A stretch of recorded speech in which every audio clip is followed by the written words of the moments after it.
नमस्कार, माझ्या व्हिडिओमध्ये तुमच्या सगळ्यांचं खूप खूप स्वागत। श्री स्वामी समर्थ, जय जय स्वामी समर्थ या गुड शब्दाने आपण आपल्या व्हिडिओची सुरुवात करणार आहोत। 3 मार्चला धुलीवंदन आहे, तर नक्की काय करावे, काय करू नये हीच माहिती आपण बघणार आहोत। चंद्रग्रहण जे आहे ते सुरू होणार आहे 3:28 आणि संपणार जे आहे ते 6:48 संपणार आहे। 3 मार्चला धुलीवंदन ही आहे आणि चंद्रग्रहण आहे। मग धुलीवंदन खेळायचं आहे की नाही, तर 3 मार्चला कोणताही रंग आपल्याला खेळायचा नाहीये। तुम्हाला खेळायचंच असेल तर 4 मार्चला खेळू शकता, कारण चंद्रग्रहण जे आहे ते सकाळपासून सुतक सुरू होत असते। मग तुम्ही सकाळी सुद्धा खेळू शकत नाही, दुपारी नाही आणि संध्याकाळी सुद्धा खेळू शकत नाही, पण दुसऱ्या दिवशी तुम्ही मात्र खेळू शकता। आता चंद्रग्रहणाचा काळ जेव्हा सुरू असतो तेव्हा तुम्ही काय करू शकता, तर साधना करू शकता, जसे की तुमचे रोजचे जे मंत्र आहे, स्तोत्र आहे याचे पाठन करू शकता। त्याचबरोबर चंद्रकाळामध्ये असं म्हणतात की जे काही मंत्र आपण घेत असतो ते उजळून निघत असतात। जे काही मंत्र आपण घेणार आहोत किंवा स्तोत्र म्हणणार आहोत ते काय होते की त्यांना तेज प्राप्त होते, ते शक्ती त्यांची जी आहे ती वाढत असते, असं पारंपरिकनुसार म्हटलं जातं। आता ज्योतिषशास्त्रानुसार चंद्र हा मनाचा कारक आहे असे सुद्धा म्हटले जाते। चंद्र आपल्या मनावर सत्ता असते।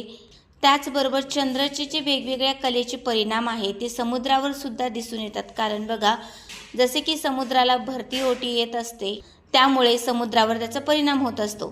त्याचबरोबर आपल्या शरीरात सुद्धा 70% जे आहे ते पाणी आहे।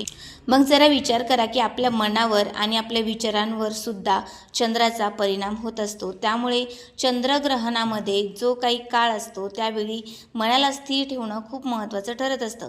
पंचांगानुसार 4 राशींना चंद्राचं फळ प्राप्त होणार आहे, तर त्या कोणत्या आहेत बघा, त्या आहे मिथुन, तुळ, वृश्चिक आणि मीन। हे जे राशी आहे त्यांना शुभ मानले जातं चंद्रग्रहणमध्ये। आणि त्याचबरोबर 4 राशी अशा आहेत ज्यांना सावधान राहण्याची गरज आहे, त्या कोणत्या आहेत, तर ऋषभ, सिंह, कन्या आणि मकर। ह्या राशी ज्या आहेत त्यांना अनिष्ट फळ असं लाभणार आहे असं सांगितलं आहे। आता अनिष्ट फळ म्हणजे काय, तर घाबरून जायचं नाहीये। त्या लोकांना अनिष्ट फळ म्हणजे की मानसिक त्रास होऊ शकतो, मानसिक तणाव वाढू शकतो, त्याचबरोबर चिडचिड सुद्धा त्यांची होऊ शकते या काळामध्ये। तर तुम्हाला काय करायचं आहे, या काळामध्ये तुमच्या मनाला स्थिर ठेवण्याची जी साधना असते ते तुम्ही करू शकता। कोणताही मंत्र असेल तुमचा रोजचा म्हणा किंवा एखादी साधना तुम्ही करू शकता, ज्याने तुम्हाला कोणतीही हानी पोचणार नाही आणि तुमचं मन जे आहे ते स्थिर राहील। आपलं मन हे खूप चंचल असतं, त्यामुळे चंद्राचा परिणाम होत असतं, कारण चंद्रसुद्धा आपली जी कला असते ती हळूहळू बदलत असते।